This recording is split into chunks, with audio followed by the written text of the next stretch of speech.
بسم اللہ الرحمن الرحیم۔ السلام علیکم۔ صدائے مکہ چینل میں خوش آمدید۔ مکہ مکرمہ سے میں ہوں آپ کا ہوسٹ عبدالحق۔ امید ہے کہ آپ سب خیریت سے ہوں گے۔ ناظرین، وبائی امراض سے متعلق غیر ملکی ادارے کی ریسرچ کے بعد جاری ایک رپورٹ میں کہا گیا ہے کہ گھر سے باہر کن بار امور کا خیال رکھنا چاہیے تاکہ انسان کورونا وائرس سے محفوظ رہا جا سکے۔ رپورٹ میں کہا گیا ہے کہ اہم ترین نقطہ سماجی فاصلے کا ہے۔ ناظرین، وہ 12 امور کون سے ہیں؟ آئیے ایک ایک کو ڈسکس کرتے ہیں۔ سب سے پہلے ہے ماسک۔ ماسک ایک ریمائنڈر کا کام کرتا ہے۔ ماہرین کا کہنا ہے کہ ماسک جہاں جراثیموں کو منہ اور ناک تک پہنچنے سے روکتا ہے، وہاں اس کا استعمال انسان کو یہ یاد دلاتا ہے کہ اسے وبائی مرض سے بھی محفوظ رہنا ہے۔ اس لیے ماسک کا استعمال ضرور کیا جائے تاکہ ہر وقت خود کو مختلف امور سے بچایا جا سکے۔ دروازوں کے ہینڈلز۔ دروازوں کے ہینڈلز، خاص کر ٹوائلٹس کے دروازوں کے ہینڈلز کو استعمال کرتے وقت خاص احتیاط کرنی چاہیے، کیونکہ فولادی اشیاء پر وائرس 3 دن تک زندہ رہتا ہے۔ اس لیے دروازے کو کھولتے وقت کوشش کریں کہ کوہنی کا استعمال کیا جائے، یا ہاتھوں میں دستانے ہوں تو دستانوں سے کھولنا چاہیے۔ مصافحہ کرنا۔ بعض ماہرین کے مطابق کورونا وبا کے بعد مصافحہ کرنا معدوم ہو چکا ہے، کیونکہ ہاتھوں کے ذریعے کورونا وائرس کی وبا تیزی سے ایک سے دوسرے میں منتقل ہوتی ہے، اس لیے مصافحہ کرنے سے احتیاط کرنی چاہیے۔ شاپنگ ٹرالیاں۔ سپر سٹورز میں خریداری کے لیے جو ٹرالیاں استعمال ہوتی ہیں، ان کے ہینڈلز پر جراثیموں کی موجودگی کوئی تعجب کی بات نہیں۔ اس لیے اس امر کا خاص خیال رکھنا چاہیے کہ جب بھی ٹرالی استعمال کی جائے تو اس کے ہینڈل کو اچھی طرح جراثیم کش محلول سے صاف کر لیں۔ خریداری کے بعد جتنی جلد ممکن ہو ہاتھوں کو صابن سے اچھی طرح دھو لیں یا سینیٹائزر کا استعمال کر لیں۔ لفٹ کے بٹن۔ لفٹ کے بٹنوں پر بھی جراثیم جمع ہوتے ہیں، اس لیے کوشش کرنی چاہیے کہ بٹن کو انگلیوں کے بجائے ہتھیلی سے یا کسی اور چیز سے دبائیں۔ حاضری رجسٹر کے لیے قلم۔ عام طور پر دفتروں میں حاضری رجسٹر کے ساتھ ایک قلم رکھا ہوتا ہے جسے ہر کوئی استعمال کرتا ہے، اس لیے کوشش کریں کہ حاضری کے لیے اپنا قلم استعمال کریں۔ Currency note. کرنسی کے لین دین سے کورونا وائرس تیزی سے پھیلنے کا خدشہ ہے۔ حتی الامکان کوشش کی جائے کہ ATM کارڈ کے ذریعے رقم ادا کریں۔ اگر یہ ممکن نہ ہو تو کرنسی کو سینیٹائز کیا جائے یا کرنسی کو چھونے کے بعد ہاتھوں کو سینیٹائز کیا جائے، اور جتنا جلدی ممکن ہو ہاتھوں کو دھو لیا جائے۔ عوامی سینیٹائزرز۔ عوامی مقامات پر نصب کی جانے والی سینیٹائزرز کو دبانے والی جگہ یعنی پش بٹن جہاں ہر کسی کا ہاتھ لگتا ہے، اس سے بھی احتیاط کرنی چاہیے۔ کوشش کریں کہ اس کو کسی ٹشو یا کاغذ سے دبائیں۔ ATM machine.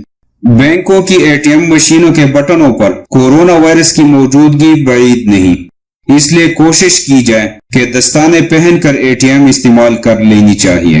ATM کے بٹنوں کو انگلیوں کی پشت سے دبائے جائیں، اس کے فوری بعد ہاتھوں کو سینیٹائز کر لیں اور اگر ممکن ہو تو دھو لیں۔ اشیاء خوردنوشت کے پیکٹ۔ مارکیٹ سے اشیاء خوردنوشت خریدتے وقت ہر پیکٹ یا ڈبہ اٹھا کر دیکھنے کی ضرورت نہیں۔ اچھی طرح سوچنے کے بعد خریدنے والی چیز کا انتخاب کر لیں، بعد میں اسے اٹھائیں اور اس کے بعد ہاتھوں کو سینیٹائز کر لیں یا دھو لیں۔ اسکیلیٹرز۔ عوامی مقامات یا مارکیٹوں پر اسکیلیٹرز یا سیڑھیوں کے ہینڈلز پر بھی جراثیم موجود ہوتے ہیں، اس لیے انہیں چھونے سے بھی گریز کیا جائے۔ ریستورانوں کے مینیو۔ ریسٹورنٹس میں کھانے کے مینیو کو چھونے سے گریز کر لیں، کیونکہ انہیں بہت کم ہی جراثیم کش ادویات سے صاف کیا جاتا ہے۔ اگر اس کو چھو بھی لیں تو ہاتھ کو دھونے سے قبل منہ یا ناک کو نہ چھوئیں۔ تو ناظرین، یہ تھی وہ 12 امور جن پر عمل کر کے کورونا وائرس سے محفوظ رہا جا سکتا ہے اور کورونا وائرس کے خطرے کو کم سے کم کیا جا سکتا ہے۔ سعودی عرب میں کورونا وائرس کے باعث تمام عوامی مقامات اور کھیلوں کے میدانوں میں اجتماع پر پابندی عائد کر دی گئی تھی، جو کہ بتدریج ختم کی جا رہی ہے۔ عرب نیوز کے مطابق اس پابندی کے خاتمے کے ساتھ ساتھ سیاحوں اور عوامی مقامات پر جانے والوں کے لیے وزارت صحت کی جانب سے کچھ رہنما اصول جاری کیے گئے ہیں۔ وزارت صحت کی جانب سے ہیلتھ گائیڈ میں کہا گیا ہے کہ سفر کے دوران رہائشی مقامات، ساحل سمندر سے ملحق باغیچوں اور دیگر پارکس، تفریحی مقامات پر موجود بند مقامات، خریداری کے دوران اور ریستورانوں میں یہ اقدامات اٹھائے جائیں اور ان اصولوں پر عمل کیا جائے۔ وزارت صحت کی جانب سے خصوصی طور پر گھر سے باہر 2 میٹر کا آپسی فاصلہ رکھنے پر زور دیا گیا ہے اور مطالبہ کیا گیا ہے کہ ماسک کا استعمال ضرور کریں اور گھر واپسی پر اپنے ہاتھ صابن سے دھوئیں یا سینیٹائز کر لیں۔ ایک دوسرے سے ہاتھ ملانے، گلے ملنے یا آنکھوں یا ناک کو چھونے سے بھی متنبہ کیا گیا ہے۔ وزارت نے یہ مشورہ بھی دیا ہے کہ گھر کے اندر بھی کھانسی یا چھینک کی صورت میں اپنی کہنی کا استعمال کریں یا منہ اور ناک پر رومال یا ٹیشو پیپر کا استعمال کر لیں اور ٹیشو پیپر کو فوری طور پر تلف کر دیں۔ وزارت صحت نے مقیم شہریوں اور غیر ملکیوں سے مزید کہا ہے کہ وہ معاشرتی فاصلے کا احترام کریں اور کھانسی، بخار یا سانس لینے میں دشواری کی علامت ظاہر ہونے پر ٹول فری نمبر 937 پر فوری رابطہ کریں۔ سعودی عرب میں ریاض پولیس نے ہونڈی کا کاروبار کرنے والے ایک بنگلہ دیشی گروہ کو گرفتار کیا ہے۔ یہ گروہ غیر قانونی طریقے سے ہم وطنوں سے رقمیں جمع کر کے بیرونی مملکت سمگل کر رہے تھے۔ وزارت داخلیہ نے ایک بیان میں کہا ہے کہ بنگلہ دیشی گروہ نے ریاض کے ادیرہ محلے میں ایک فلیٹ کرائے پر حاصل کیے ہوئے تھے۔ بنگلہ دیشی اس فلیٹ کو ہونڈی کے کاروبار کے اڈے کے طور پر استعمال کر رہے تھے۔ ہم وطنوں سے خاص فیس کے بدلے رقمیں ان کے گھر پہنچا دیتے تھے۔ وزارت داخلہ کا کہنا ہے کہ ریاض پولیس نے مصدقہ معلومات ملنے پر بنگلہ دیشیوں کے ٹھکانے پر چھاپا مارا، جہاں سے ہونڈی کا کاروبار کرنے والوں کو گرفتار کر کے ان کے قبضے سے 2,09,000 ریال برآمد کر لیے۔ بیان کے مطابق ملزمان کے ٹھکانے سے ہونڈی کے کاروبار کے رجسٹر بھی ملے ہیں، جن میں رقمیں بھیجنے والوں کے نام، رقم اور بنگلہ دیش میں ان کے رشتہ داروں کے نام و پتے درج تھے۔ کاروبار کرنے والوں کو حراست میں لے کر تفتیش شروع کی گئی ہے تاکہ ان کے خلاف قانونی کارروائی کی جا سکے۔ جدہ میں قائم پاکستانی قونصل خانے نے کرفیو کے خاتمے کے بعد مدینہ منورہ اور دیگر شہروں کے لیے قونصلر وزٹ بحال کر دیے ہیں اور اس حوالے سے شیڈیول کا اعلان بھی کیا ہے۔ تفصیلات کے مطابق مدینہ منورہ میں قونصلر ٹیم 10 اور 11 جولائی کو دورہ کرے گی۔ اس کا قیام پاکستان ہاؤس میں ہوگا۔ جازان، ابہا، یمبو، باہا اور دیگر علاقوں کے لیے بھی قونصلر وزٹ کی تاریخوں کا اعلان کیا گیا ہے۔ قونصلیٹ ذرائع کا کہنا ہے کہ قونصلر ٹیم ہر علاقے میں 2 دن قیام کرتی ہے۔ پہلے دن دستاویزات جمع کی جاتی ہیں اور دوسرے دن انہیں واپس کیا جاتا ہے۔ قونصلر خدمات کے لیے آنے والوں سے تمام احتیاطی اقدامات کی پابندی کرنے کی ہدایت کی گئی ہے۔ متحدہ عرب امارات کی حکومت نے 16 مارچ کو ملک بھر میں مساجد سمیت تمام عبادت گاہوں میں 4 ہفتے کے لیے 5 وقتہ نمازوں کی ادائی معطل کر دی تھی اور پھر اس پابندی میں غیر معینہ مدت کے لیے توسیع کر دی تھی۔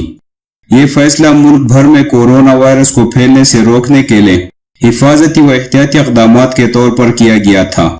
تاہم اب متحدہ عرب امارات نے 1 جولائی سے مساجد اور عبادت گاہوں کو بتدریج کھولنے کا اعلان کیا ہے، لیکن اس کی شرط یہ ہے کہ ان میں کل گنجائش کے مطابق صرف 30% عبادت گزاروں کو آنے کی اجازت ہوگی۔ اماراتی حکومت نے ایک سرکاری بیان میں کہا ہے کہ مساجد میں نماز جمعہ کی اجتماعات بدستور تا حکم ثانی معطل رہیں گے، کہ عبادت گزاروں کو عبادت کے وقت ایک دوسرے سے سماجی فاصلے کے قاعدے کی پاسداری کرنی چاہیے۔ انہیں ایک دوسرے سے 3 میٹر کا محفوظ فاصلہ اختیار کرنا چاہیے، جمگھٹا نہیں لگانا چاہیے اور کسی بھی شکل میں ایک دوسرے سے مصافحہ نہیں کرنا چاہیے۔ ہر عبادت گزار اپنے ساتھ اپنا جائے نماز گھر سے لے کر آئیں۔ نماز کے بعد اس جائے نماز کو مسجد میں رکھنے کی اجازت نہیں ہوگی۔ نمازی گھروں سے ہی وضو کر کے آئیں اور مساجد میں آنے سے قبل مسلسل ہاتھوں کو دھو کر یا سینیٹائز کریں۔ نمازیوں کو ہر نماز کے وقت چہرے پر لازمی طور پر ماسک پہننا ہوگا۔ محکمہ موسمیات نے مدینہ منورہ میں موسم کی پیشگوئی کرتے ہوئے کہا ہے کہ آج صبح 9 بجے سے شام 8 بجے تک تیز ہوا چلے گی جس کے باعث دھول اڑنے کا خدشہ ہے۔ گردآلود ہوا کی وجہ سے حد نگاہ متاثر ہونے کا امکان ہے۔ محکمہ موسمیات نے اس طرح کا انتباہ مکہ ریجن میں بھی جاری کرتے ہوئے کہا ہے کہ مکہ مکرمہ کے علاوہ جدہ، رابغ، خلیس اور علیس میں بھی مطلع گردآلود رہے گا۔